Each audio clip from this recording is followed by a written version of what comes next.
రెండవ దినవృత్తాంతాలు రాసిన పుస్తకము 19వ అధ్యాయము 11వ వాక్యము.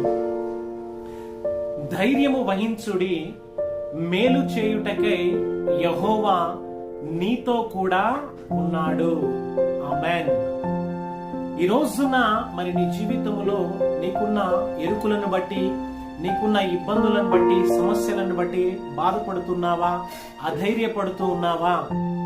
అయితే దేవాది దేవుడు నీతోనే మాట్లాడుతూ ఉన్నాడు. ఈ రోజున ఆయన నీ జీవితంలో నీతో కూడా ఉండి నిన్ను ధైర్యపరిచి మేలులతో నిన్ను నింపుతానని వాగ్దానము చేస్తూ ఉన్నాడు. సర్వశక్తి కలిగిన దేవుని వాగ్దానాన్ని నీవు విశ్వసించి దేవుని నిత్య రాజ్యములోనికి నీవు నడిపించబడుదువుగాక. ఆమేన్.